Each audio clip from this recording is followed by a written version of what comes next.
Welcome in, latest episode of that SEC podcast. I'm your host, Michael Bratton. Go by SEC Mike on the Twitters. And there he is, our great friend, Stephen Lassan, senior editor over at Athlon Sports. Stephen, how are you? Hey, Mike, it's good to talk to you. No off season, right? World of college football keeps going crazy. We're over here working on the Athlon Sports College Football Preview Magazine, full steam ahead as we get ready for some spring practice around the country. I do know there's spring practice already started at some schools. So, Mike, the world of college football never stops. There's no off season here, right? No, never. And man, it's funny to think about that the preseason magazine for Athlon Sports behind the scenes already in progress, because we all know college football is not here until that bad boy hits your hands or your shelves or whatever. You know, I mean, it's like the unofficial official start to the season. 100%, Mike. I mean, I was thinking the other day, without the spring transfer portal, we might have some more spring games. So maybe you kind of have like an incremental build, right, to the off season. Like you get the spring practice, then you get the Athlon Sports Preview Magazine, then you get the video game, then you get media days, and before you know it, we're back into fall practice. So I'm curious to see how the off season is maybe different without that spring transfer portal window. Maybe we get some more spring games. I don't know if we're necessarily going to get the buzzworthy news that helps us figure out what the heck I make of these teams with 40 to 50 new players on it. But still, maybe a little bit more spring news will keep us going, right? Is there any chance, Stephen, that you think that without a spring portal, with a lot of spring games returning, that it could help the developmental aspect of the game to where we're not constantly, because, there was coaches in this conference and I'm sure elsewhere that were like, they didn't want to have a showcase game. That's one, because your roster get picked apart. And two, I mean, there's so many stories of a guy being like Sam Pittman last year. I remember he was like, well, we can't even say who's the starters on the offensive line because all the backups they'll get upset and they'll leave. And that's, across the sport, the fact that we don't have that, could it help the sport in the product on the field this fall? I think so, Mike. I mean, I think just from your roster is known, like there's continuity now, because you couldn't really figure out what you had as a team last year when there was the chance that your roster could change significantly after spring practice. I mean, think about what happened with Daria Mensah at Duke transferring to Miami. Like right as the portal window was closing, he bolted from Duke to Miami. Like what if that happened in the spring to Duke, where they had to go through all the spring practice thinking, hey, we got our quarterback, and then he leaves. Now your roster is set, so now you have a chance to actually implement some of these things. And there is kind of a finality that hits in the fall once all the freshmen get there. But with so many early enrollees, we're not having that transfer portal window. I do think that may help some of these teams, like at least trying to build the cohesion, figure out your starting lineup, having that entire spring window of, hey, these guys are going to be here in the fall. We can actually work on some things. I do think that is going to be probably a big advantage to a lot of these teams this year and just trying to roster build for 2026. Mm-hmm. Well, Stephen, you came up with another outstanding idea for today's show. He wanted to rank the quarterback. So I said, hey, well, we've already done that a couple of times, seemingly this offseason. So why don't we mix it up just a hair? So quarterbacks obviously instrumental in the passing game. And I said, let's go a step further. Let's rank the pass catchers too. So receivers and tight ends. So we're going to discuss the best passing games in the SEC, if that makes sense. And I've tried to think of this like if the SEC had a 7-on-7 competition, who would win it? Who's got the best quarterback? Who's got the best receivers? So we're putting that all together to discuss the best SEC passing attacks or passing games, whatever you want to call it, the league. Stephen's also rounded up some outstanding information on the returning starters in the conference, so we're going to talk about that. But before we dive into it, Stephen, so this will kind of go hand in hand with the show topic.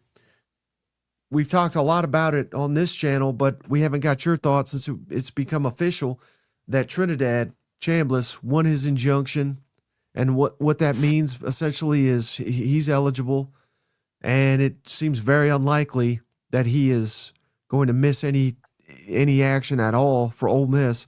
What does this do for Ole Miss, Stephen? And potentially in raising their ceiling as they try to defend their college football playoff chances once again and make the 12-team field. Mike, here is some very high level analysis for you. It's huge because he's a Heisman Trophy contender. He's one of the best quarterbacks in the SEC. He's going to be one of the best quarterbacks in college football. It's great news for Ole Miss. They have a chance to get back to the playoff now. You think about Pete Golding in his first full season. Now you have maybe a Heisman front runner at quarterback to go with Keywan Lacey and what they've done in the portal to build around Trinidad Chambliss. It is absolutely massive. Just think about, Deuce Knight is very talented, but there is a massive unknown there. Like, how good can he be? We've already seen Trinidad Chambliss. He won a couple playoff games. He was outstanding in that Sugar Bowl. They were one or two plays away from playing for the national championship. So for him to be back at Ole Miss next year, given the coaching transition, given the receiver transition, man, it is just massive news for Ole Miss. One of the best quarterbacks in the country. And I think you start thinking about like early power rankings. I think you got to give Ole Miss a pretty significant bump with Chambliss for sure back next year. And hey, Stephen, we had a little bit of breaking news here. I don't recall if this was already been announced or not. So apologies, but it certainly seems like it appears it's breaking news. Mike Elko signs a new 6-year contract at Texas A&M. Again, I think that was already kind of assumed that, when he stayed, obviously. 6 years, $69 million. Nice. But apparently, that's an annual base salary of $11.5 million, which last season, which is not necessarily... I know it won't be the same as this year, but if you rank that against the coaches, how much money they made last year in the country, that would have been fourth highest. So basically, Elko would have the fourth highest salary in the country. But again, Lane Kiffin skews these numbers. Others will probably skew that number. So let's call it top five money, because that's probably where Elko is now after signing this breaking 6-year, $69 million contract. Thoughts on Mike Elko, top 5 roughly paid coach in the country? Do you think that's a good deal for A&M? I think there could be a couple things at play here. I think first of all, last year's success certainly weighs prominently into that. And also there was the talk, maybe like Penn State was kind of poking around to see if there was any interest there this offseason. So combine the perhaps interest from other teams with the success there, I think it makes a ton of sense. Mike, I will also make a bold prediction that Mike Elko's contract's going to age a lot better than Jimbo Fisher's did. I think we've seen that impact already. You and I have talked about from when he was hired that blue collar, like, we're going to fix this. We're going to go to work. We're not going to be talking about putting the plaques up for national championships. It's going to be hard work, and it's going to be behind the scenes. And you saw that in year 1, and it translated to year 2. I am fascinated to see how this season goes, because you talk about the OC turnover, offensive line with 4 new starters. There is a lot of change there. But I think if you're a Texas A&M fan, you've got to feel good about the direction. And I think that's reflected in this salary bump and trying to keep any potential suitors away from him, whether they were actually real or not. I think given his success, well deserving of a bump. Right. And anybody that missed it, we had Billy Lucci from Texags on last week, and he said, Stephen, that, of course, I don't know how, if at all, that he's plugged in with Penn State, and that's not his job, but he doesn't care to be, I would imagine. But he said that, to his knowledge, Elko really was their option, was their top guy. So the fact that you were able to keep him away from Penn State, obviously, that's pretty huge. I think years not that long ago, I think people would say Penn State maybe a better job. So again, and I'm not saying A&M, even though I do think it's a better job. But point being, they kept him away from arguably the most coveted job on the market, and one of the first ones too. So yeah, they're all in on Elko. And I don't think anything well, let me ask you this, because I was about to say, I don't think anything I've seen suggests you shouldn't be. What about the fact that his 2 years, they have really kind of, what would be the word? Collapse is a strong word, but just kind of falter down the stretch. I'm not too concerned about it. I think you could look at each season. Like if we go back to his first year, they lose at Auburn a week before they played, was it Texas? And also not to mention too, like they had the road, correct me if I'm wrong, they had a road loss against South Carolina in there too, Mike. Is that right? Yeah, that is, yeah. So I think kind of felt like they kind of ran out of steam, but they also may have ran into some buzzsaws. And so I think not really concerned. And last year they were undefeated. And of course they lost to Texas at Texas. I mean, they've got to get past the Texas hurdle at some point. And then they lost to Miami, played for the national championship. And I think if Texas A&M had won that game, I think there's a pretty good chance they beat Ohio State, because I think they matched up well based on what we saw with Miami too. So Miami and Ohio State in that Cotton Bowl. So I think they could have given Ohio State a heck of a game, maybe won. Then we're talking about A&M, Ole Miss, maybe for a spot in the national championship. So, Mike, they're not that far off. And so I think, I know they've got to finish better. And that's going to be like the next challenge is, how do you go from 11 wins to get to the SEC championship? And you got to figure out ways to win playoff games. Like that's the next hurdle. Like they're stepping forward each year. The way that those seasons played out doesn't necessarily, I don't see any red flags there. And I think what I also like is we go back to that Las Vegas Bowl, and Mike Elko just absolutely blistered the passing game, the way secondary played, and they fixed it. Now they got to fix the rush defense because they gave up too many big plays on the ground, and you saw some improvement offensively. So I like the fact that when they've had issues pop up, he's been able to fix them.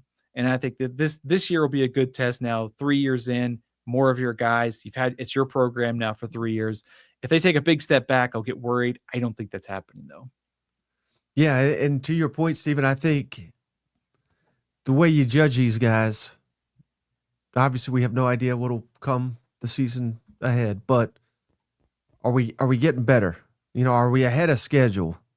And I think yes and yes are the only true answers when you're talking about Coach Elko first 2 years at A&M. I think he is. The one loss you forgot. Well, I mean, you kind of mentioned it, but I think the only inexcusable one, losing to Mr. Dry Barbecue Riley down in Southern Cal, because we had that one. We let it slip through our fingers there at the end, but the rest of them I'll forgive. You know what? I agree with you on that one. They should have won that game, Mike. I will also tell you, I don't have a trash can over here. If I could, I would ball the bowl results up and throw it in the trash can, because they mean absolutely nothing in the transfer portal era. But I do share. I think, I was, as you were kind of talking there, I was thinking, okay, like what is your biggest concern about Texas A&M under Elko and all that? And it's like, if you have to go to that point of like finishing the season, they've gotten better the last 2 years. They are in a pretty good spot. Like recruiting's been going well, what they're doing in the portal. I am a little bit concerned about the offensive coordinator hires and the staff transition, but it's really hard to poke holes in the resume so far. And certainly just getting to the playoff is not good enough. With the resources and talent, they've got to actually win some games. And I think that can come in year 3, 4, and 5 coming up. Mm-hmm. All right. So, Stephen, hopefully no more breaking news here. I don't even know if that was truly breaking, but the contract details, I think, was the breaking news there. But you got me worried there when you said breaking news and Coach Mike Elko. I was like, uh-oh. He's off to Washington State. You know what? I mean, they just came out of left field and got him. I mean, at one point this offseason, the Commanders needed a defensive coordinator. Could have been, maybe all these coaches leaving for NFL jobs. Well, all right. Now you got me on a tangent here.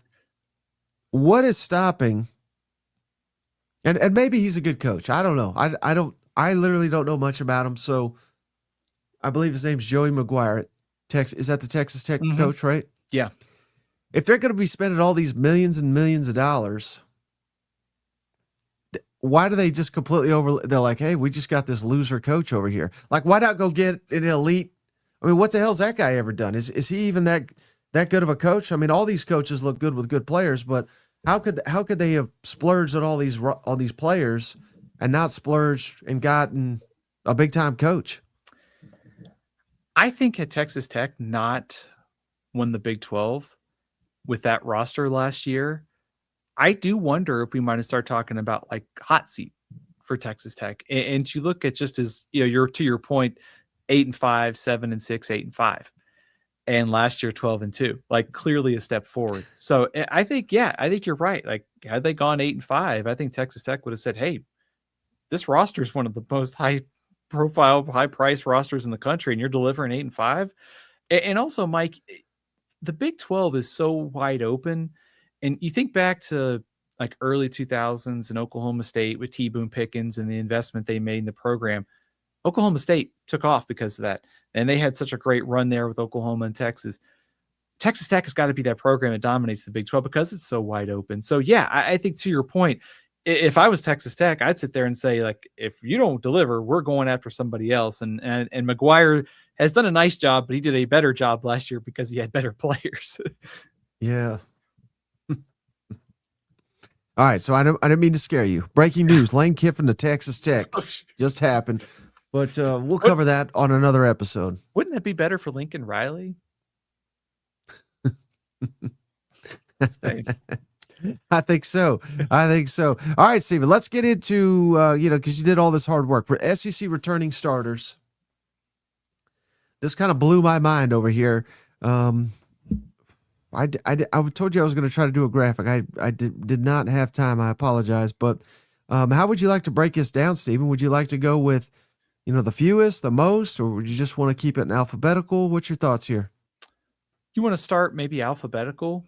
I think there are some takeaways we can kind of talk about, and maybe just kind of go alphabetical and run the list down.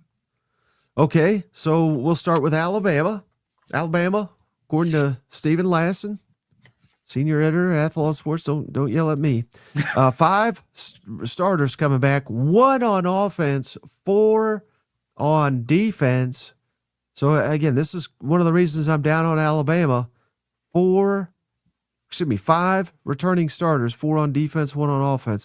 Now we are in a new era, of course, where this stuff is not the end all be all, but man, it's hard to buy a ton of stock in Alabama with so few starters, isn't it? Yeah, it is, Mike. And I think on returning starters in general, I think one of the things I think about in the offseason is it's kind of like a breadcrumb. It's kind of like leading us to something at the end of the offseason, like we're trying to compile all this information about who these teams are. And so when we get a little deeper, we'll know a little bit more about returning production. And once all the courtroom cases play out for waivers and stuff, we'll know more for sure about these teams. But it does kind of paint an interesting picture, especially at a place like Alabama, like you said, with all the question marks this year. No returning starters in the offensive line. Michael Carroll came close. I kind of count if you start the last 6 or 7 overall, or if there's kind of some wiggle room, like an injury or maybe a shared backfield. But you're right. I mean, there is a massive amount of turnover on this Alabama team. Maybe the positive is a lot of that is going to come on offense, where you do probably have to trust Kalen DeBoer some. Would you agree? I would, until I saw the second half of last season. But no, for the first time in his Alabama tenure, it'll be his handpicked quarterback. So that's kind of nice. They identified their running back out of the portal. Unfortunately, he shifted gears to Texas. So I know they landed an elite running back as well out of high school. So yeah, I mean, I think he deserves the benefit of the doubt, but I don't know. I think today he's kind of, or I think this year is all doubt. This is his last opportunity, if that makes sense. Isn't it kind of an interesting spot for Alabama to be in, that they're not going to be picked probably in the top 10 by most people? So in some ways, there is an opportunity to surprise some people, which we haven't seen for a while from Alabama, right? They could finally play the undercard role. You know what? Exactly. Like they play the undercard, underdog. Nobody's going to believe in them off season. So it's kind of a unique opportunity for Kalen DeBoer going into his 3rd season. It's his, like you said, it's now mostly his program, his guys. They've reloaded some spots through the portal. So I'm interested to see how this team looks this year, now that we're in year 3 of Kalen DeBoer and plus the big time quarterback battle. Frankly, one of the like major quarterback battles that we have in college football this year is at Alabama. Mm-hmm. And speaking of Alabama, shout out our good friend Steven Up. Always showing up for them boys in Tuscaloosa. It's Steven Up. Roll Tide. Thank you, Steven Up.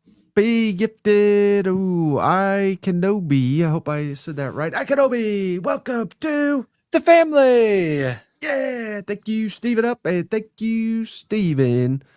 Do appreciate you. And Steven Up he's chimed in as well.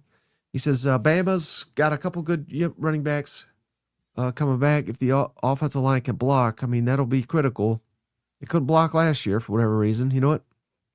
Yeah, I think Carroll, has got a chance to be pretty good next year in second year on campus. And, they've brought in some guys through the portal. So, like I said, also, I'm not a huge fan of Adrian Clem as the offensive line coach.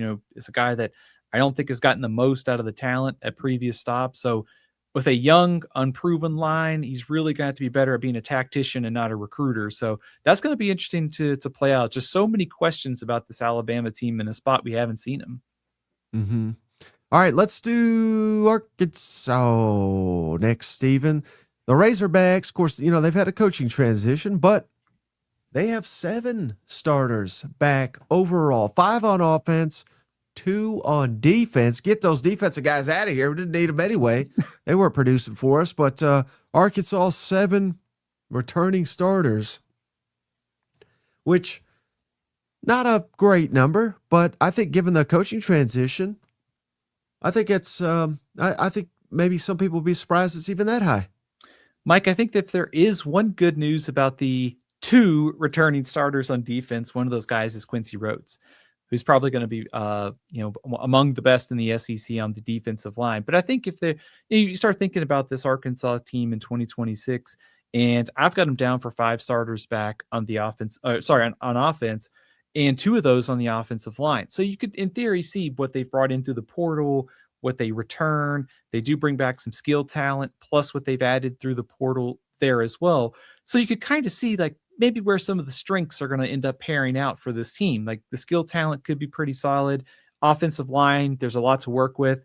And just 2 guys back on defense, Mike, but at the same time, they were pretty bad last year. So bringing in a lot of new faces isn't necessarily the worst thing here. Yeah, total I was about to say reload, but that's only reloading if you kind of want it to rebuild. We'll go with rebuild on that one. But yeah,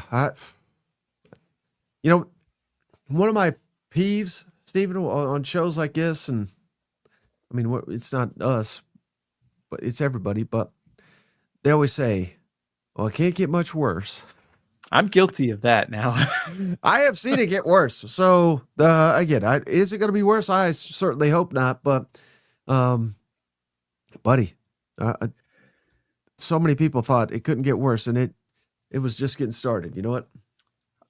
It is, Mike. But I think with Ron Roberts coming in and a quantity of defenders from the portal, they've got to be a little bit better on defense, right? I mean, it can't. I know. I guess I can't. Here I am saying it. It can't get any worse. But shout out Hugh Freeze. It could never get worse till it literally got worse every time. So that was like the main guy I was thinking of when I said that. But hey, shout out to Arkansas. Let's do them next, Stephen. Returning production starters for them Auburn Tigers. Auburn, 3 overall returning starters, 1 on offense, 2 on defense. Again, not surprising because we're the Auburn Bulls now, and we're going to import our offense from South Florida. But to see it written down here, I mean, this is kind of what in this era with guys just jumping ship, and you can't even blame the players at this point because I think a lot of the coaches run them off too. But basically, when there's a new coaching staff, a mass exodus is what I come to expect. So Auburn at just 3. It doesn't really surprise me. Does it surprise you? It doesn't, Mike. And this is the fewest of any team in the SEC. This also makes Auburn very hard to predict this year because of the mass amount of turnover, but what they've also brought into the portal. If this was, 10 years ago when they were just bringing in like 2 transfers, we'd be like, oh my gosh, this might be like one of the worst power conference teams in the country. But, you look at the portal haul and you look at what they lose and you go, they could easily balance out these losses by the portal. So it's not all bad to just be at 3 returning starters if you're Auburn. I do think the biggest worry for me is just seeing a lot of that offensive line X'd out. You could certainly argue maybe they didn't reach their potential, but 5 new starters on the offensive line next year. I think that's one of my biggest concerns for this team going to spring ball. Mm-hmm. Well, Stephen, how about, speaking of a coaching change, Florida Gators, 6 starters back, 3 on each side of the football, which is, interesting. Again, twice as many as Auburn, but still a fairly low number. But shout out John Sumrall for keeping some key pieces like a Jaden Ball. So again, sometimes it's important who you keep among that 6, but again, I'm always going to anticipate that number being low as long as we have the portal and players having access to jump in as soon as a coach is fired. Absolutely. And Mike, this is kind of where returning production, and also there's a little bit of gray area on this because Vernell Brown just missed the cut to be a returning starter. And also Dallas Wilson doesn't count as a returning starter. So you could easily look at that and say 3 returning starters on offense, but there is a lot of turnover on the offensive line. I think Jake Slaughter's a big loss, Austin Barber, but they bring back a lot of good receivers that don't count as returning starters. And you look at the defense too, a lot of turnover up front and in the secondary. So Summerall and this staff have got a lot of holes to fill for their first season in Gainesville. Right. But who doesn't? Number 1 in the SEC, Stephen. Shout out Dogs. 14 starters back for Kirby Smart. 6 on offense, 8 on defense. This is a big reason why it might be smart to jump in on Georgia, Stephen, back-to-back SEC champs. You know, if you listen to Cousin Shane yesterday, you think this damn program hadn't made a bowl game in 3 years. It's just this. There's nothing going on. Kirby's done. Blah blah blah. But I don't know. I think this could be the team to watch out of the SEC. What's your thoughts on Georgia returning 14 starters? Kirby's going to clip that and play it around the facility all offseason, right? So, Mike, I think we see, we talked about kind of the opposite ends of the spectrum here with Auburn bringing back just 3 starters and Georgia with 14. And I think we've seen so much turnover in college football and the portal has been the conversation. I do wonder if this just might be the year where Georgia is going to end up winning the national title with the continuity that's coming back. I mean, yes, there are questions with, Branch leaving, Monroe Freeling off to the NFL, some losses here and there on defense. But I do think the continuity of Georgia returning the most starters on a team that won the SEC championship, was one stop away from going to the semifinals. I think this continuity is a big reason why I am giving very, very serious consideration to picking Georgia number 1 this offseason.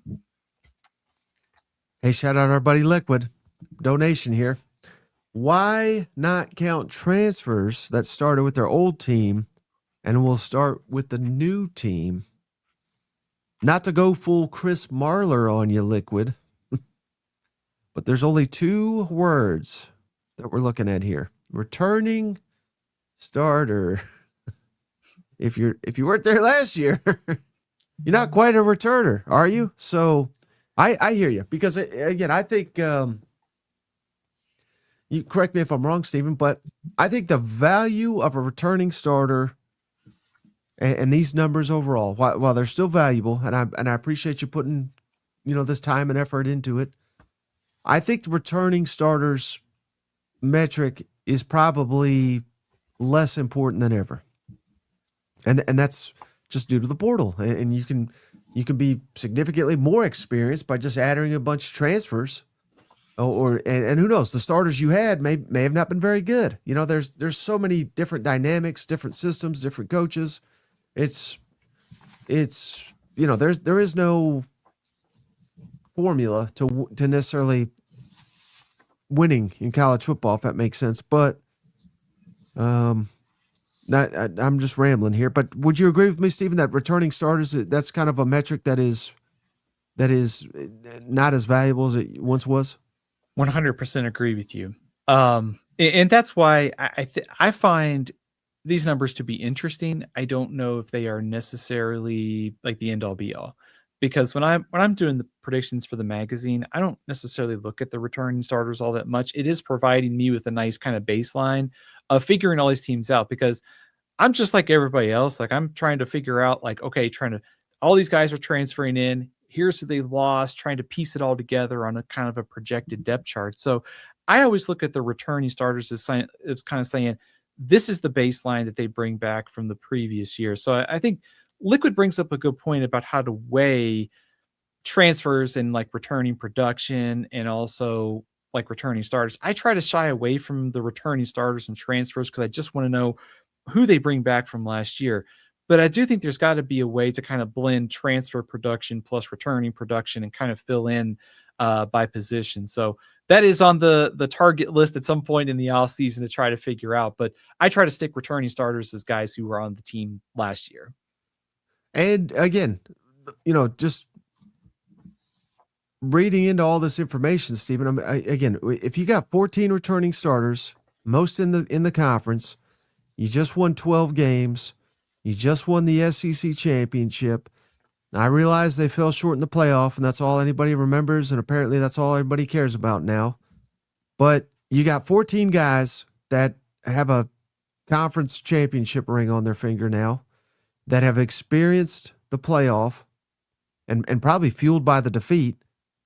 Again, I'm not picking on Arkansas, but if Arkansas had 14 players returning starters that just went 2-10 and couldn't beat anybody in the conference, I mean, these are like two different completely things, right? Where again, these are 14 players that excelled in this conference as opposed to 14 maybe that didn't. So I think all this information is valuable in to a degree, and it really just depends on the situation, if that makes sense. I think it's returning starter data is helping us build the foundation to figure out what the heck these teams are going to do this year. And I think thinking back to some of the roster rankings, and I do this every offseason at Athlon Sports, like I look at the 5-year window of recruiting and see how teams have performed and kind of where they rank. It doesn't necessarily mean as much now because of the transfer portal. But if you look at just national champions, like in the 4-team and 12-team playoff era, and you could even go back to the BCS and it shows up. But if you just look at the 4-team and 12-team playoff era, the only teams that were outside of the top like 15 that won the national championship, I think the top 10 in recruiting are like Michigan, and they were like 11. Clemson, they were there, they've fallen off, and Indiana, which is a complete outlier.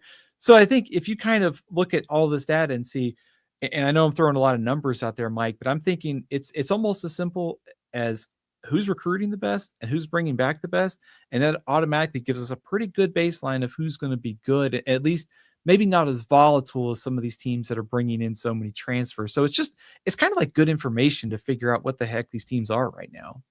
Yeah. And again, not to jump on Liquid, because I think he's making a good point in terms of, I think what we'll probably have to do at some point this offseason is to kind of look at production, experience, whatever that word is, not just for the players retained, but obviously for the players gained and perhaps lost via the portal. And that probably is the best way to kind of put all this information together, if that makes sense. Yeah, I'd love to see a pretty detailed breakdown of like positions. Here's what snaps and production they're losing, the players that are gone, and the players that they brought in through the portal, the snaps and the production they have. And I think you could kind of get a pretty good like marrying those two kind of ideas. So that is for 138 now teams. Shout out Sacramento State, North Dakota State. That is quite a off-season task for sure. Yeah. All right. So let's move on to Kentucky. Getting lucky up in Kentucky. 4 returning starters, 1 on offense, 3 on defense. Whew. So one of the fewest in the conference. Not all the way at the bottom, but close to it. But hey, again, that's to be expected, right? You're bringing in a new culture, new coaching staff. They try to raid the transfer portal to inject life into this program. Thoughts on Kentucky, Stephen, having just 4 returning starters, 1 on offense, 3 on defense? Mike, this is the opposite of Georgia, because it's almost like change is a good thing. And I know, here we go again. It can't get any worse on offense, right? And here's Will Stein bringing in Kenny Minchie. Love the offensive line pickups, and of course what they've done at running back in the portal. But this is one of those situations where turnover and change isn't necessarily the worst thing. And you look at the portal class, and you can kind of see one for one where those replacements are going to come from. So a fresh start, not necessarily the worst thing here. Yeah. Well, where it may be, which again, this is to be expected, right? Because this is total just reinvention of this program. Shout out LSU, just 6 returning starters, 3 on each side of the football. But again, this was somewhat to be expected with Lane Train coming in and hitting the portal and, having on paper one of the best rosters now in the conference. So this is maybe the team that this means the least for, but a lot of the starters they have back are pretty talented guys, which should factor in a big way on the roster next season. What's your thoughts on LSU with 6 returning starters? Definitely not a surprise. I think just given how this team was constructed last year, Mike, it was built to win in the now through the portal with a lot of upperclassmen. Those guys have gone. Lane Kiffin coming in, bringing his roster and preferred players too. So not really a big surprise, Mike, but I do think, like you said, I mean, there are a lot of high-level guys coming back. I mean, Whit Weeks is back at linebacker, Trey Green at tight end. Like, that's a pretty good foundation for Kiffin in this staff to start from. So the returning starter data for LSU probably won't mean a whole lot when you see the top 25s later this offseason. And a big reason why is what we're seeing in the transfer portal. This is kind of one of those teams where it'd be good to see the portal production at all these from all these players bringing in from other schools and kind of what they're losing. I think it'd be kind of a wash in terms of just overall snaps. Yeah. Well, hey, Steven, speaking of a returning starter, shout out returning to the program, our friends Take Ultra. Go check them out. Take Ultra, promo code that SEC to get you 15% off with that promo code that SEC over at Take Ultra. I got my Take Ultra right here, Steven. They sent some to Shane and I, and look, I'm a fan of the product. It's in my mouth right now. So only way I'm taking in all these numbers from Steven, and even if Shane had uses Take Ultra, he would be able to get locked in on all this information that Steven is shared with us. So go check him out, takeultra.com, promo code that SEC. There's a link in the show notes as well. Help the show. This is no nicotine, no caffeine. This is nootropics. It's good stuff. Energy, focus, memory. It's helping me. Trust me. I'm a fan here. I think I noticed you were a little bit more alert tonight. Your energy level was higher. I wanted to say maybe good rest, but I'm thinking it's the Ultra, right? It's got to be. That's 1,000% what it is. I am returning, so to speak, to the Take Ultra. Trust me on that one. This is winter. I think it's helping my breath too. But I try to have nice breath, but this is taking it up a notch because this is wintergreen. I mean, they come in flavors too, so go check them out. I mean, Valentine's Day was Saturday, right? So you needed to make sure you got good breath around the family or the special someone, right? Absolutely, and I did. All right, you know who else did, Steven? Mississippi State with their 9 returning starters for Jeff Lebby and company. 3 on offense, 6 on defense. They're going to need them there on the defensive side of the football. Thoughts on Mississippi State with 9 returning starters? Mike, I think the 6 of these come on the defensive side of the ball. And I think that's key because that's a place where we've seen now 2 off seasons of kind of turnover with, first of all, when Jeff Lebby got there, bringing in a lot of transfer guys last season, and used Zach Arnett coming in this year, plus more transfers. So it feels like that side of the ball with 6 returning starters, they've improved at coordinator. It feels like there should be some improvement here. It's not necessarily you bring back X amount of guys, it leads to improvement, but it does feel like maybe they've stopped kind of the bleeding on that side of the ball, and they should be better. We'll note one thing on the Mississippi State offense, Mike. Blake Steen back at right tackle for them, who missed a good chunk of last season. So I counted him as a returning starter just because he was going to be your starter for them, got hurt early in the year. So that is a big get for an offensive line that's losing 3 other starters to get your right tackle back. So defense, I like the foundation, and Evans come back at receiver, obviously a big deal too. All right. How about Mizzou, Stephen? This is fascinating. This is the only program in the conference that has 0 returning starters on one side, and that is, of course, the defense. So they have 6 on offense, so 6 total returning starters for Missouri, all on offense. So, man, what do we make of a program that was, I know they were outstanding at running back and, decent on the offensive line, but besides that, this is a defensive program last year, and none of the starters are back. I think it's safe to say Corey Batoon and Eli Drinkowitz's track record or ability to get guys in from the portal and play right away on that side of the ball, it's probably going to be tested this year with 0 returning starters. It was funny when I was putting together the game by game for starters for Missouri, and I kept saying, at least somebody's got to be back, right? You just go through, it's XXL across the starting lineup, Mike. So it really is kind of a starting from scratch thing. But I do think if you want to look at maybe the defense is in transition, but the offense, bringing back Hardy, you're bringing back a couple guys in the offensive line, including Caden Green, who's probably going to be a preseason All-American. So for certainly some questions about Chip Lindsey, but they've got a good foundation on offense, and their track record of reloading through the portal on defense maybe alleviate some of that concern about having a 0 on returning starters for defense. Right.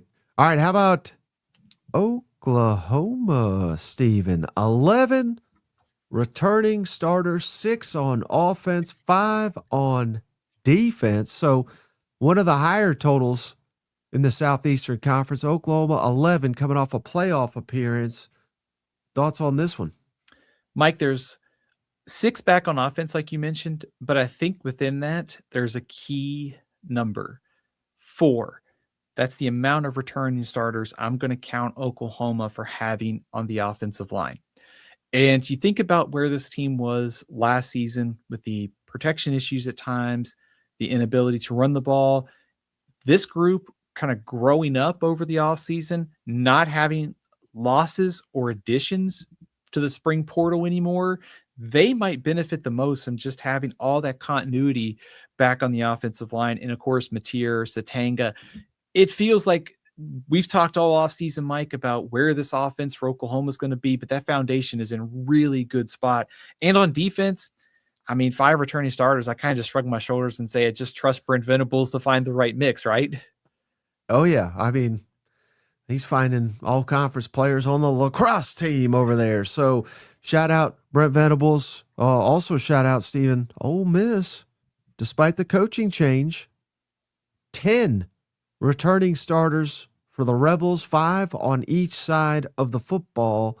Now, they did lose a couple guys to LSU. They lost a couple guys to the portal, but very high number for the team that went the furthest out of the SEC in the college football playoff last year. It's pretty impressive to have 10 guys back, and we know Ole Miss, it's a NIL operation down there. They hit the portal pretty hard to bring in a lot of talent too. So what's your thoughts on Ole Miss? Mike, this is kind of maybe a boring answer for you, but there's a really strong kind of like meat and potatoes to this 10 returning starters with Chambliss, Lacey, also a couple guys back on the interior of the offensive line, a couple guys back on the defensive line too. So you just kind of look like inside out, a lot of experience back up front, starting quarterback Trinidad Chambliss and Keyone Lacey. The foundation is still very much in place for a strong season. And plus, you like what they always do in the portal too. So Pete Golding's off to a good start at Ole Miss, and having 10 returning starters is a good reason to believe that this team can go very far again next year. Yeah, well, someone else who's confident in that, Stephen, he's already promised to make the playoff.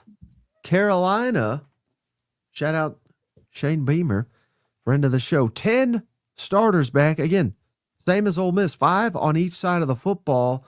That should aid new offensive coordinator Kendall Briles and defensive coordinator Clayton White. Thoughts on South Carolina bringing back 10 starters? Mike, I think it kind of goes to the idea that I really think South Carolina is going to rebound this year. It's not necessarily the number 10. It's kind of who they're bringing back, plus all the improvements. I mean, Dylan Stewart, Nick Harbor, Lenora Sellers, 3 guys who should be preseason All-SEC. I think Dylan Stewart should be preseason All-American. But you've got 3 studs to kind of start this process for 2026. And you've got some experience back kind of at every level: offensive line, defensive line, linebacker, secondary. Certainly some holes to fill, but 10 returning starters plus a guy in Sellers that I think is going to have a rebound year. It's a pretty good reason to believe this South Carolina team is going to be much better next year. Well, how about, speaking of getting better, shout out Shane in the comments here. Tennessee, 13 starters back for the Vols, 9 on offense, 4 on defense. So I'm going to assume that you're counting Joey Aguilar back here. Is that correct? That is correct, Mike. 4 returning starters on defense, like you mentioned. This is kind of one of those scenarios. Is it good? Is it bad? They struggled on that side of the ball last year. So some turnovers, not necessarily a bad thing, but they did lose some heavy hitters on that side of the ball. But I think you could look at this as 9 returning starters on offense with Aguilar back, if we assume that, and a defense that should be a lot better. So Tennessee's got the foundation, kind of like some of these other teams that came up short, obviously didn't make the playoff, was in it in 2024. Explosive offense to go with a better defense. I like Tennessee's formula there. So I think Tennessee, that returning core puts them in good shape for next year, if we assume Joey Aguilar is back, of course. Right. Well, the Battle of UT here. The real UT wins again because Texas only got 11 returning starters, 6 on offense, 5 on defense. Still pretty solid for them Longhorns, who they of course raided the portal as well. Thoughts on Texas having 11 returning starters, 6 on offense, 5 on defense? Mike, if you want to make the case for Texas to be preseason top 3, you can pick where you want them. The returning starters, I think, give you a pretty good argument because Arch is back, Gooseby back at left tackle. There's experience on the offensive line, plus defense too with Colin Simmons, and you add in some experience in the secondary with Littleton and McDonald. So, this is a team that, much like South Carolina, you've got your pillars. You've got Arch, you've got some guys coming back to like Simmons on defense. Like, you've got the foundation to contend for a national championship, especially with what you brought back in the portal. So, hate to use a boring word tonight, foundation. Texas got a pretty good one coming back in 2026. Okay. All right. And then now we're at A&M. Stephen, 9 returning starters for the Aggies, 4 on offense, 5 on defense. A lot to replace there in College Station coming off a playoff run. What's your thoughts on this? I think the big concern when you look at these numbers is the line of scrimmage. Just one of those 4 returning starters back on the offensive line, and on the defensive side of the ball, 3 of the 4 gone. Throw in Torian York, who's also gone. The blanket, Will Lee, he's moved on. So there is a lot of key pieces from this team that has departed. On the other side of it, you bring back Marcel Reed, Mario Craver. You at least have a pretty good foundation coming back next year. So some good and some bad in those numbers for Texas A&M. The blanket. Missouri's going to be happy to see his ass gone. You know what? Yeah. What's I don't know. I was to say what's worse, but which apparel are you more tired of hearing about, the blanket or Kayla DeBoer's hoodie? Oh, definitely the hoodie. I mean, that's just nonsense. At least the blanket actually lived up to it. You know what? Are they going to retire the hoodie, or is it going to be? He should have buried it in Pasadena and never spoke of it again. That's what I would have done. Yeah, you might need something new after the Rose Bowl, right? Well, hey, speaking of something new, I didn't realize. Shout out Steven again for this research. Vanderbilt, 10 returning starters. I didn't even think it was that high. 5 on offense, 5 on defense. So maybe I'm sleeping on the Commodores. Could they, their talent, their overall talent's getting better year in and year out. Thoughts on Vanderbilt returning 10 starters? Mike, I think the bad news, of course, is Diego Pavia's gone. 4 starters on the offensive line are gone. We could keep going, like Stowers is gone as well. But you do bring back Seth Alexander, Junior Sherrill, Cole Spence. That's a good foundation, at least for the new quarterback, Jared Curtis. And on defense, they do have some experience coming back at each level. So, if anything, having 10 returning starters can help provide kind of a nice baseline for Clark Lee as they start this rebuilding process. Clearly, going to be very difficult to get back to 10 wins given this turnover, but at least they're not starting from 0, right? Wait, Pavia's not returning? I mean, his pending court case has cracked the door open. If he doesn't get drafted, we could very well see him doing what that Alabama basketball player did. I don't think that would be stunning. Somebody's going to try that one year, don't you think? I think it's coming in a couple months. Yeah. Steven. I really do. Someone will do it. I was going to say this with the Trinidad Chambliss thing, and it's the only downside to something like that is college football eligibility should not be like on a whim of a judge, like here, there, wherever. I mean, we got to restore some order, right, to the eligibility rules, so that way we're not waiting on some like judge to come back from his recess and extended lunch to give an eligibility ruling, right? I would hope so, Steven, but it's not the way things are going. You know what? It's certainly not trending that way, Mike. I thought when those started popping up a few years ago, we would be in a much better spot. But here we are, 2026, and we're still dealing with it. Well, one other thing that we're dealing with, Steven. Oh, man, and I just realized I uploaded the wrong graphic, but that's all right. All you need to know, Steven, is these Brunt workwear boots cannot be beat. Go check them out. They're back again. BruntWorkwear.com. Promo code SEC to get $10 off. That lets them know that we sent you down there. Brunt Workwear. I mean, you can't beat it, Steven. Steven was telling me he was chopping down trees with his giant axe in his house, and he could have used some Brunt Workwear boots to get around because those suckers will get you. So go check them out. They got the long sleeves. They got the winter wear. They got all kinds of outdoors gear. They sent Shane about a dozen shirts that I think he would have to stitch the 12 of them together to fit them. They don't have his size, but he gave them to family members, and they love them for life because this Brunt Workwear gear is outstanding. So go check them out, BruntWorkwear.com, promo code SEC. Get you $10 off. You can't beat it. And more importantly, there's a link in the show notes to help the show out and save you some money and get you some good gear. Mike, unfortunately, I am still cleaning up all ththose trees that fell from the ice storm. So, word of advice, those boots might come in handy if you have to clean those up, or perhaps that, it's getting warmer. It's going to be like a fall, spring, maybe 60, 70, some places this week. So maybe it's getting warmer outside. It's time to cut the grass. Those work boots look like they might come in pretty handy, don't you think?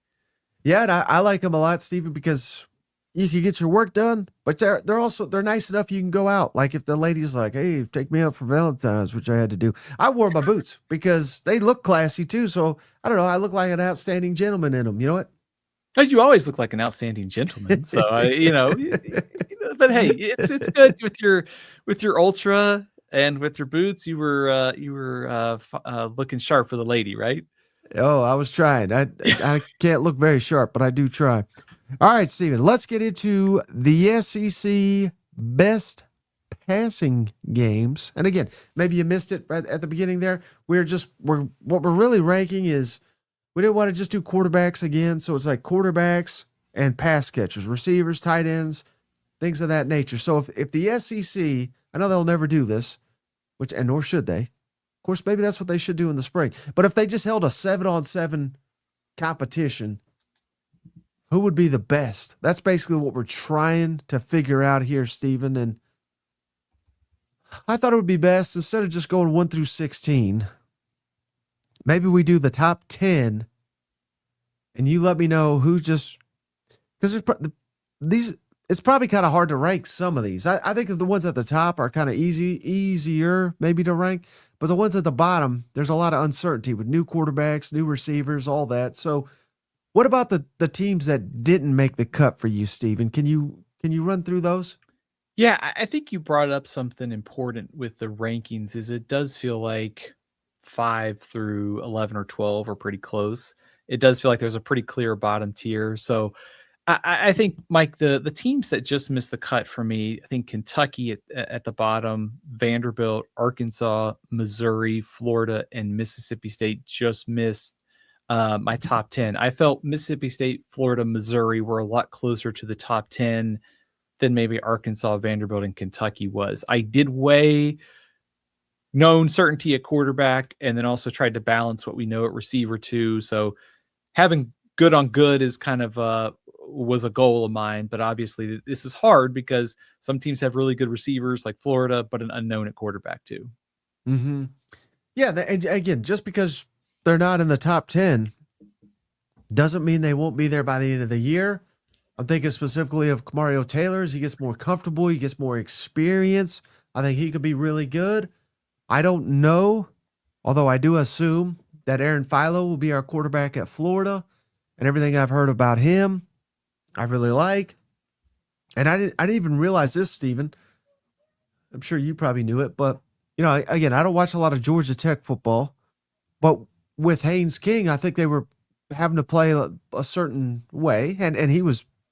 It's not a knock on him. He was highly successful, but it's my understanding that Buster Faulkner runs a lot of air raid, or at least that's what he wants to do. So Aaron Philo, for those that don't know, tore up the Georgia record books for passing, and that's if you're tearing up the Georgia high school records. I mean, you must be pretty elite prospect. So point being, I think Aaron Philo is a name not enough people probably know right now.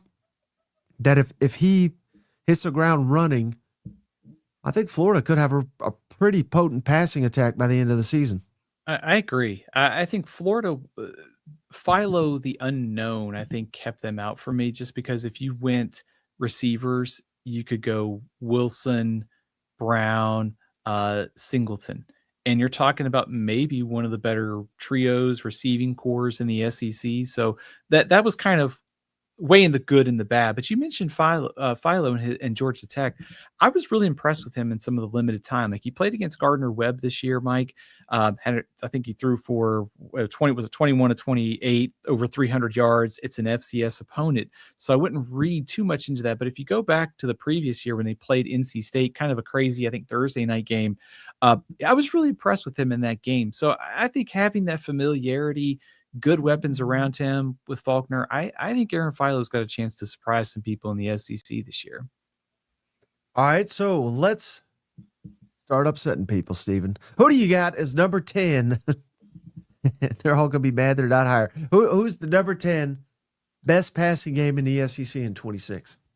I am going with Alabama. Pretty low here, Mike. But it's obviously some potential here because if you just do a straight quarterback ranking, I think either Austin Mack or Keelan Russell right now ranks a little bit on the lower side. If you look at the receivers, like the pickup of Noah Rogers, of course, Ryan Williams, can he take a step forward with overall consistency? Brooks came on as a freshman, really strong at the end of last year. So receiver-wise, feel pretty good at where Alabama could be, but there's still a lot of unknown here. I am banking on Ryan Grubb and Kalen DeBoer getting the most out of this. So I got Alabama at 10. Is that pretty fair? I think so, but it just kind of strikes me, Steven. I'm trying to think of when they would rank, because for a long time, Bama's been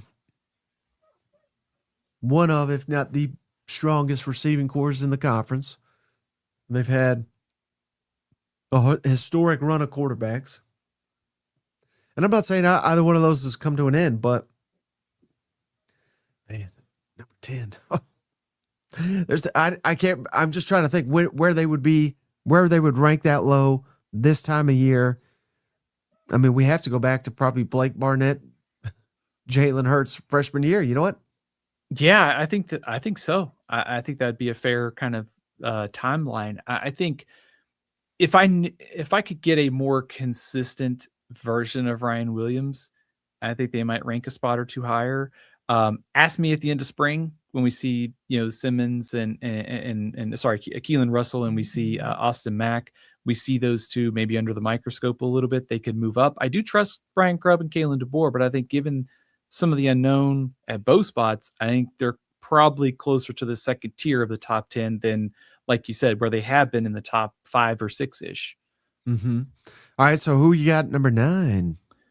I'm going the Auburn Tigers, Mike. And this is kind of a tricky one because there's a lot of unknown here and there's a lot of potential.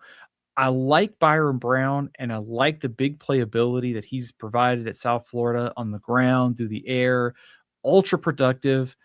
That's the American. This is the SEC. Importing a lot of receivers from South Florida. It's the American. This is the SEC. I do think just the scheme, though, can really help. Like, I can supercharge it. These guys are familiar. They're coming in day one. So reason why Auburn ahead of Alabama in this situation, just having an edge at quarterback right now, a known certainty with Byron Brown. Mm-hmm. Yeah, I really like him, Steven. I don't know if you saw, but now maybe I'm a little over my skis, but I think I ranked him number 4 in the SEC power rankings in the quarterbacks. So, I mean, is that an absurd comment considering he led the country in touchdowns last year?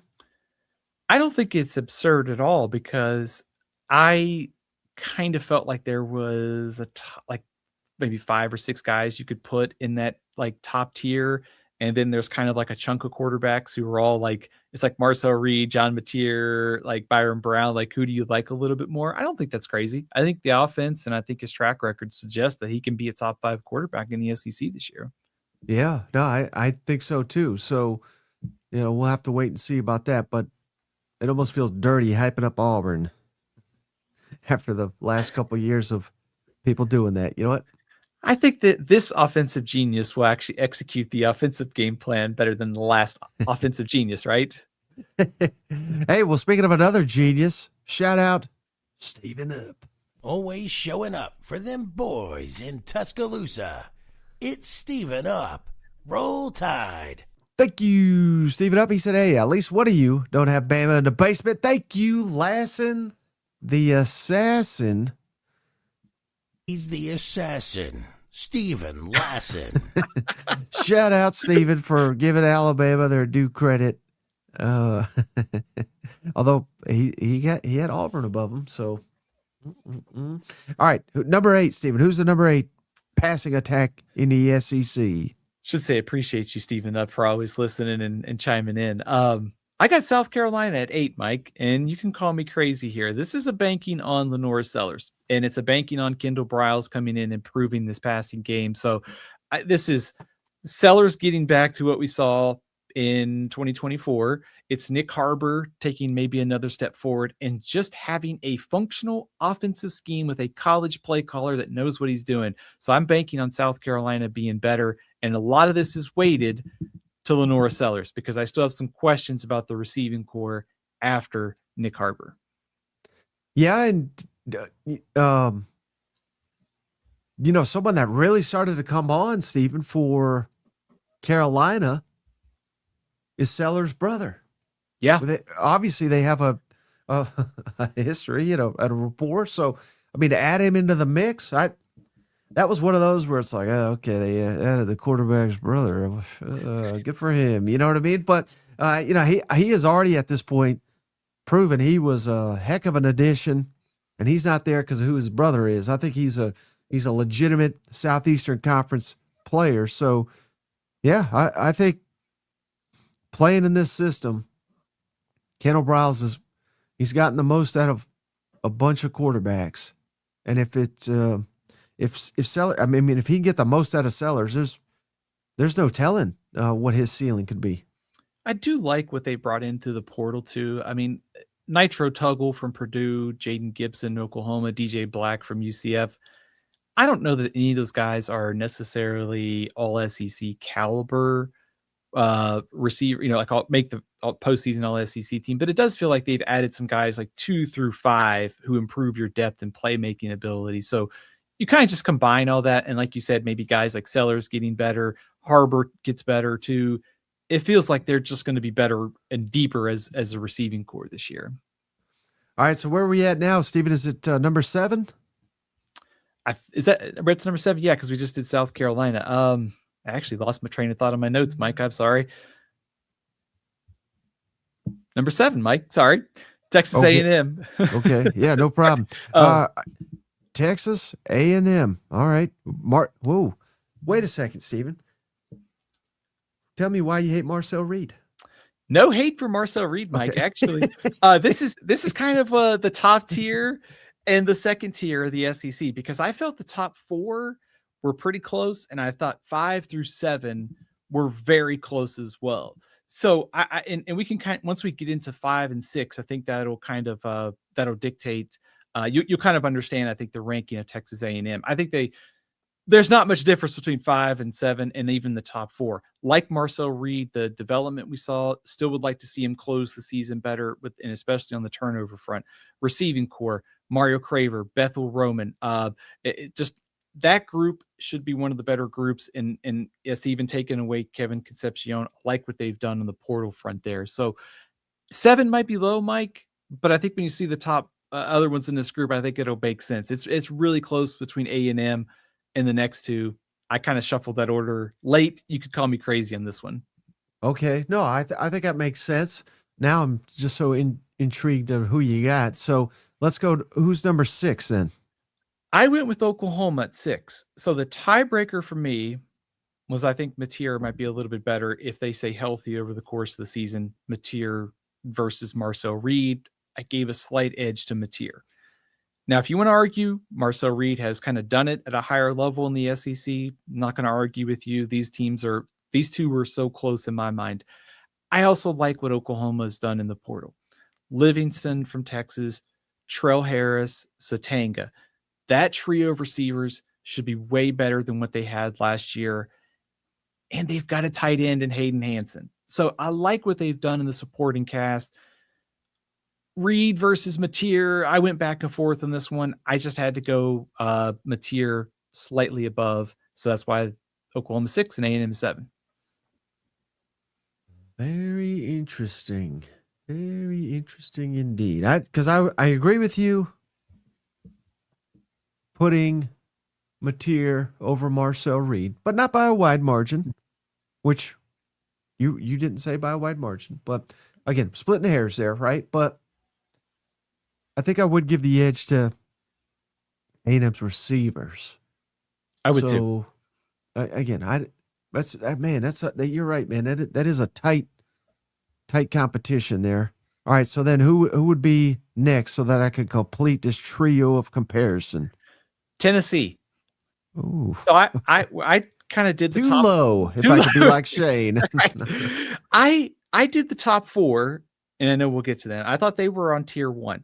I had Tennessee, Oklahoma, A&M kind of all clustered together. And when I did them earlier today, I think I could end up with them in any different order. Like one of these teams could be 5, one of these teams could be 7. This is taking the assumption that Joey Aguilar will be the quarterback for Tennessee. Also, Mike, I kind of weighted the idea that Texas A&M's losing its play caller. I kind of docked them a little bit for that. I gave Oklahoma a little bit of a bump too, because it's second year continuity for Ben Arbuckle. Tennessee's got continuity too with Heupel and certainly with Aguilar, and you throw in Staley and Matthews and Ethan Davis at tight end. I like Tennessee's receivers. And so I think there's a little bit of a continuity bump, assuming that Aguilar is back, and plus just the track record of Heupel and being able to produce high-powered offenses in the SEC. So 5, 6, 7 are really close, but I kind of gave Tennessee they may have like the solid sum all across the board here. I don't know if there's necessarily a glaring weakness in anything we're grading for this. Right. Yeah. And I think to your point, Stephen, all those guys, specifically the quarterbacks, Aguilar, Mateer, and Reed, I mean, there's plenty of evidence that we can look and say, man, these guys are fantastic. They can play at a high level in this conference. They've won big games or played in big, tough road environments. I'm specifically, well, I mean, they all have, but I'm thinking of Marcel and Mateer winning big in those environments. Meanwhile, Joey Aguilar, I mean, he surprised the hell out of me last year, and then we come to find out he was banged up. But point being, we can point to things they've done. We can also point to struggles that they've had. So, I mean, I think it's just, it really depends on who you ask and who's biased for someone or against someone. They're going to be like, oh, you're crazy. You got to put Marcel up there, or you got to put Joey Aguilar in the back. I mean, but you can kind of convince me of any of those three in any order. So, yeah, I think you nailed it. I think those three they're almost like in a tier of their own. Yeah, they're almost like all tied for fifth, in a way. Putting Texas A&M at 7 was kind of the hardest challenge, but when I stopped to kind of think about it, judging the two, like Oklahoma and A&M, I mentioned I thought Mateer maybe a little bit higher than Reed if I was to do a quarterback ranking. A little bit worried about the turnover at OC for Texas A&M and the continuity for Oklahoma. But 7th in the SEC, I mean, if we're just kind of zooming out from the SEC, I mean, this is, nationally, it's probably somewhere in the top 20 or so. So there's a lot of passing games with potential and upside here. Oklahoma's probably a little bit more on the potential front. A&M at this point probably a little bit more on the known side of things. So curious to see how much better maybe Oklahoma's passing game looks this spring with all the cohesion, new faces, a healthy John Mateer too. All right, so we're into the top 4, tier 1, I would assume, right? So who you got number 4? Mike, I've got Georgia at 4, and this is kind of weighted to Gunnar Stockton coming back. Some turnover at receiver. I am concerned about Zachariah Branch being gone because he was such a great weapon of throw it short, watch him run long. And so I'm curious to see how they replace him. Cannon from Georgia Tech will help with that. London Humphreys is back. Counting on some younger receivers too, I think, to step up. But this is kind of weighted of the sum of the parts. I think Stockton's one of the better quarterbacks in the SEC. I think Georgia will figure out the receivers, and that's why I think their passing game will be one of the top 5 in the SEC. It better be Mike Bobo. You're out of here, buddy. I mean, Gunner's. I like Gunner, but he's a little inconsistent. Maybe that's the nicest way to say it. At times he's clutch, but that's got to come along. Now again, I think because it's Georgia, Stephen. I think because it's, they had Carson Beck, and then they've had other guys they were in on. It's almost like, it's like Gunner. You know what I mean? Like he's average. You know what I memean? Not that he is average, but I feel like that's the perception of him. And I mean, it's kind of crazy. We're picking apart a guy with 24 touchdowns, five interceptions. Oh, and just 10 more rushing touchdowns. So acting like that's garbage. But there's a notable difference, I think, between him and an Arch Manning in people's minds, whether it's fair or not. And I think until he wins in the playoff, I think people are going to be doubting him.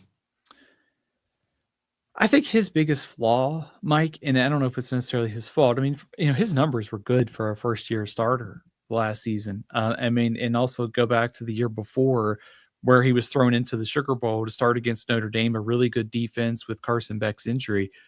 I think the one thing I would like to see out of him is more like big plays downfield, like stretching the field. Like we talked about with Branch, they could throw it to him at the line of scrimmage. He could take it 40 to 50 yards for a big-time gain or a touchdown.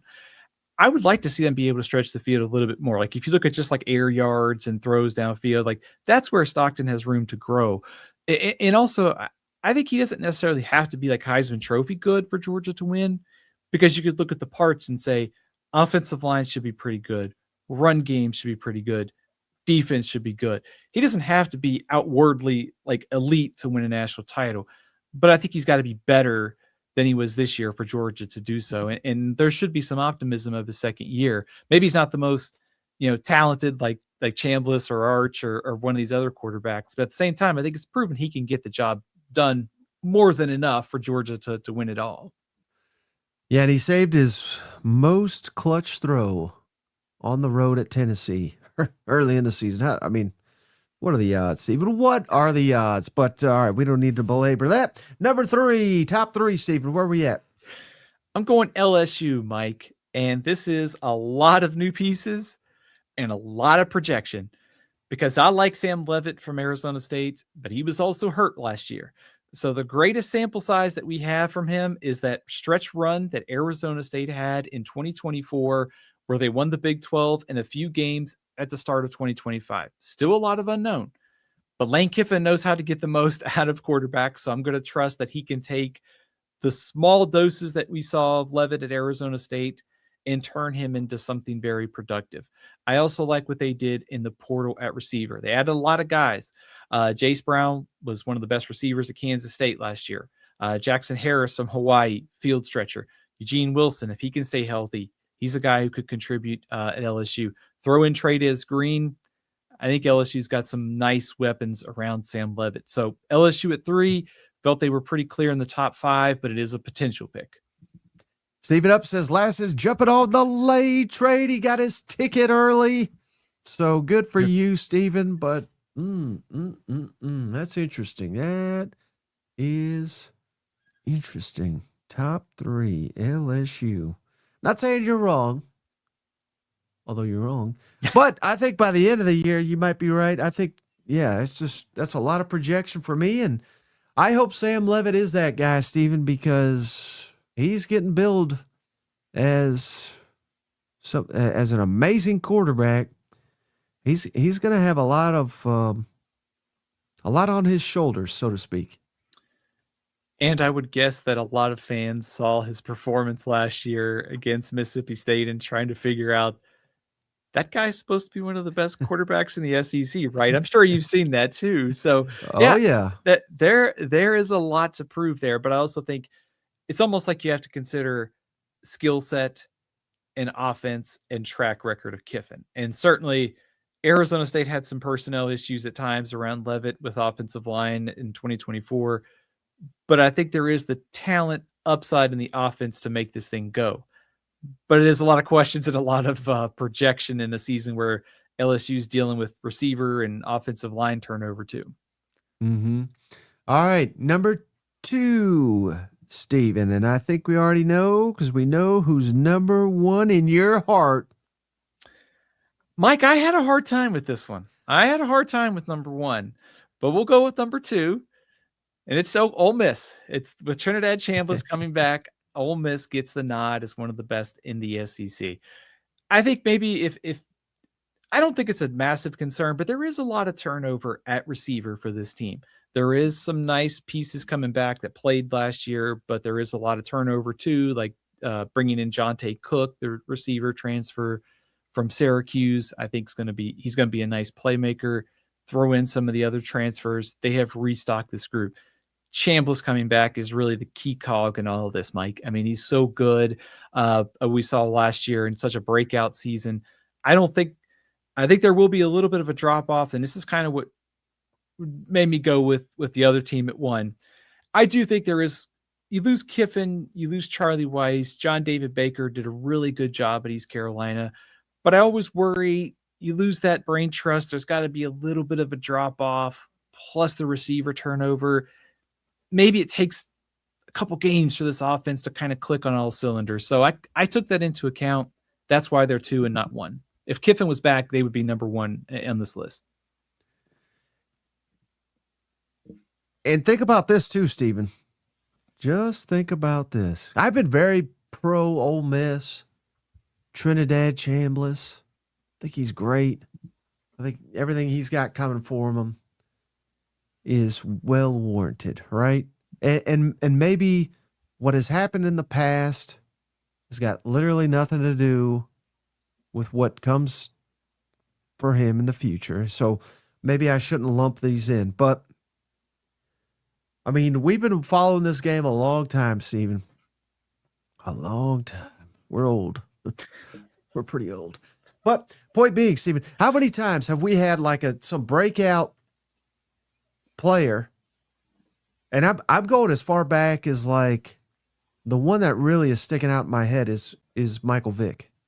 How many times have we had a guy who's like comes out of nowhere in college football and we're like, my God, this guy's amazing. And I'm not saying Trinidad is Michael Vick because Vick was first overall and they're completely different players. But there's been so many guys like that where I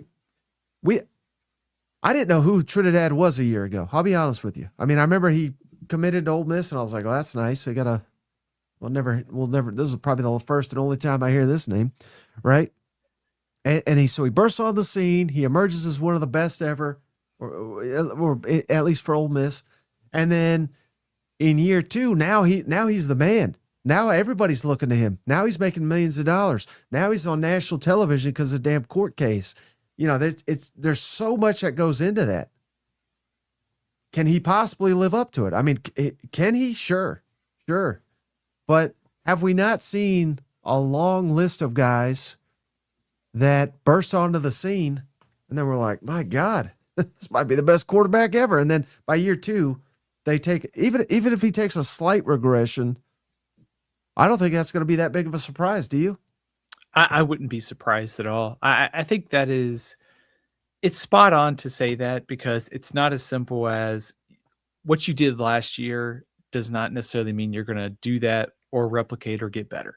And I think that's what makes college football so much harder than like the NFL, because Mike, I mean, if you and I were to sit down and rank the NFL teams for next year, you'd probably start with the teams that ended the Super Bowl. You'd say, oh, well, the Chiefs get Mahomes back, Josh Allen, like those are your Super Bowl contenders, right? I mean, we're trying to guess how this massive amount of turnover in the portal, plus the coaching staff, all of that adding up. And you mentioned, you don't get last year's stats, so you're trying to project ahead to this year.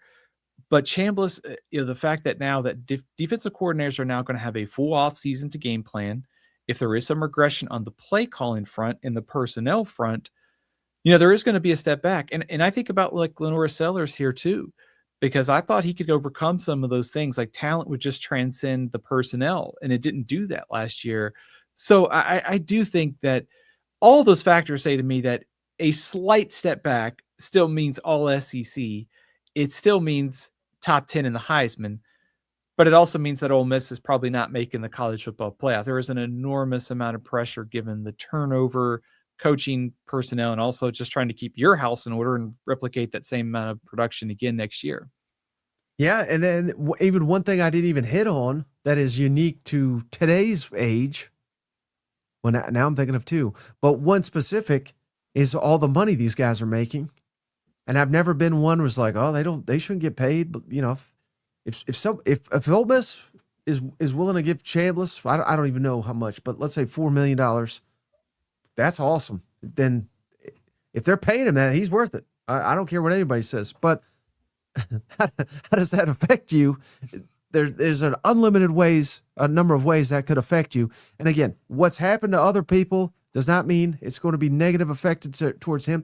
But seemingly all these guys, Stephen, that got paid, I think they were like letdowns in the SEC the last season and probably the last 2 years. If you go all the way back to Nico, when it really got out of hand with all this money. And again, I'm not saying they shouldn't get paid, but I think we're going to be looking back in a couple of years and be like, who got paid, who didn't? These guys that got massively paid, they probably they didn't live up to it after they got paid. And I don't know why that is. And we can't lump everybody into the same bracket, but I think that for a lot of people, I think that makes it more difficult to replicate it. High expectations, a lot of pressure for sure. I mean, I think about all the high profile quarterbacks this year that didn't meet expectations. I mean, throw Arch in there for the first, 8 games of the season or so. I mean, Drew Rowler got hurt at Penn State, Cade Klubnik, Sellers, Nussmeier. I mean, you go down the list, Mike. And so I think maybe it's not necessarily the dollar figures, like it is the dollar figure adding pressure to your plate to be perfect every week and deliver on those high expectations more so than ever.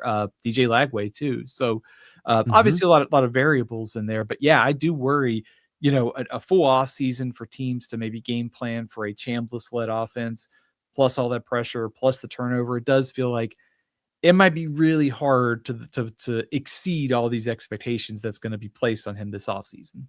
Right. And the other thing that is unique that I was thinking of is also social media in so many different ways. Let me be old man again, but how it's ruining our society. Not necessarily that, although it probably is, but shout out On 3, all these people or reporters who are like, yeah, Chambliss making $4 million. I mean, I don't think there's any verification of any of this. I think it's agents putting that out there. Because if you're representing Trinidad, you want it to be known the biggest number you could possibly get so that the next quarterback signs with you. So now you got everybody in the world thinking you're a multimillionaire, which may not be accurate. I mean, how does that affect your day-to-day life? With business people and people coming to you with offers and people wanting loans and getting attraction from people you probably shouldn't. You know what I mean? On and on and on. I think all this goes hand in hand. Also, I'm sure getting some direct messages every time that you throw an interception or you suck. You only threw for 298. My prop bet was 300 yards, right? So, yeah, there is a lot of pressure and a lot of different variables than 10 to 15 years ago playing quarterback in college football. Right. So enough of me, Ram. I was just trying to really delay, Stephen, because I didn't want to hear. But go ahead. Tell us about your king here. Number one. It's Texas, Mike, and it's for two reasons. I think trying to find the right balance of top quarterback, great receiving core. And I like what Texas did going out and getting Cam Coleman because I think they needed a true number one receiver who's not going to drop a lot of passes. He's going to make plays in the end zone. Cam Coleman is that dude. And I think we're going to see Cam Coleman have that kind of All-America caliber season. You throw in Wingo coming back. They brought in a tight end from Michigan State, who should be pretty solid. Emmett Mosley back at receiver too. I think you'd like to probably try to keep guys like Parker Livingston around for depth, but they do have some younger talent in the program there. So kind of balancing here. I think Texas has one of the better receiving cores in the SEC. I think Arch is either 1 or 2 in my quarterback rankings. That's kind of why I went with Texas over Ole Miss. A little bit more continuity, a little trust, maybe a little bit more in their receivers right now. Any concern at all? And this could quite literally probably be applied to basically every program, except for maybe 1 or 2, given the NIL and transfer portal era. But any concern that Texas may not have the overall depth, because they did lose a lot of guys via the portal, and what I saw being reported was they're more concerned about having like the upper echelons players than they are having a very deep roster, and I don't know that's the wrong method. I don't know what is the right method in this era, but I'm just curious your thoughts on that. That is a little curious to me how rosters are evolving in this era to see that maybe it's kind of like more of like an NFL style roster. Like, hey, we're just going to keep our 50 to 60 top guys. I think about, Tom Moore, that one time when he was talking about the longtime offensive line coach talking about, Peyton Manning getting hurt. And, basically it was like, if Peyton Manning goes down, we're screwed, and if we don't practice screwed, So, I mean, if you want the best chance to win, like go all in on your top 50 to 60 guys. And, I do think you don't want to see that attrition, but at the same time, I think Texas can reload in a recruiting cycle pretty easily. So I guess kind of a bad answer. Maybe it's like, I see if that's the case, what Texas is doing. I don't necessarily love losing depth, especially when you're going to 9 games in the SEC. I think that's going to be in plus Ohio State. So it's bad, but at the same time, I think you kind of like, what is your best path? Is it to keep 80 something players or to keep their core and hope that you can keep Arch Manning healthy and that Will Muschamp takes the defense to another level? So I could kind of talk myself into almost either side being the right approach here as we kind of figure out these roster things now. Yeah, and as Bulldog Mississippi says, anticlimactic ending. Horns top Stevens list again. And shout out, he gifted a membership. Shout out Bulldog Mississippi gifted Sudafed 918 Sudafed. Welcome to the family. I just thought it'd be fun, Steven, after you hype it up Texas, have to welcome an Oklahoma fan to the channel. And we appreciate you, Junior, too, for the $10. Say something nice about Florida for Junior here. He's a big Gator. Any additional thoughts on Florida? Mike, I think if I had to kind of rank the teams 1 through 16 in this exercise, I think Florida was either 11 or 12. I think if we knew for sure, maybe a little bit more, we'd seen a little bit more of a sample size from Philo, I think they would have made the top 10. And I think a big reason why is those receivers, Mike. I mean, Singleton, Wilson, Brown, Also, the Dupree, the tight end they brought in from James Madison as a transfer, they've got a really solid group of pass catchers there. I also trust Buster Faulkner as offensive coordinator. I like what they did at Georgia Tech schematically and what they did production-wise too. So I think if you're a Florida fan, I think, yeah, Lagway is a big loss in terms of talent, but Philo's got some upside in this offense just because of the familiarity, good receivers, and of course Jaden Baugh coming back too. So I'm pretty high on the collective of parts here at Florida. I'm very interested to see how this offensive line and, of course, Philo develops this offseason, because I think Florida could surprise some people this year if this offense comes together. Well, let me ask you about Dallas Wilson, the sophomore receiver, who we didn't get to see much of him last year due to injuries. And maybe it's always a mistake to, look at one performance and be like, "Ooh, okay, so this is who this guy is." But his performance against Texas, if you recall, I mean, he was a true freshman. I believe it was his first game. Yeah. Because he got hurt in fall camp. First game, started immediately. And you tell me if I'm wrong, Steven, but on a loaded Texas roster, and quite frankly, a very talented Florida roster, they were much better than that 4-8 record. I thought the true freshman, Dallas Wilson, was the most dominant player on the football field. Agree or disagree? I agree. Had 100 yards that day against Texas. Right. Mike, go ahead. Sorry. If that's who that guy is, again, one game, that may not be who he is, but if that's who he is for 12 games, that may be the one guy that, like, I know Florida fans are well aware who that is, but I don't know if the casual fan is sitting around being like, man, what if Florida's got arguably the best receiver in the Southeastern Conference that hardly anybody is recognizing, I think that's the question, isn't it? Because if you look at his production in other games, 20 yards the next week, 36-7. He played 4 games, caught 12 passes for 174 yards, but 111 of that was against Texas.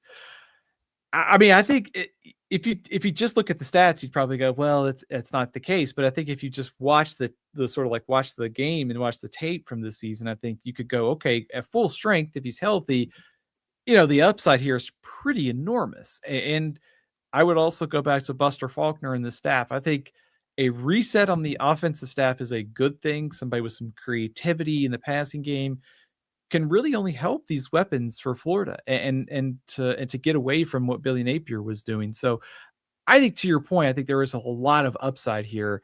There's just a lot of unknown too, because we've only seen it happen one time. And that's kind of the tricky thing of trying to project this Florida passing game. But I do think, and I'd be curious to know what you think, that trio is probably is as good as anybody like in the top 5 of the SEC, don't you think?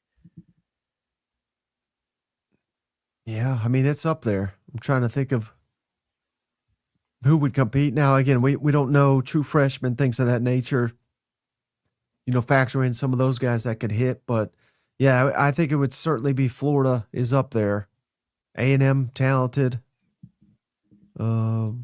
Yeah, I'm trying to think. Tennessee, if they're freshman 5-star hits, it would be another one. But, yeah, Florida's got to be up there. I would throw Coleman, Wingo, Mosley, throw whoever Ole Miss throws out there too, because they'll figure it out. LSU as well.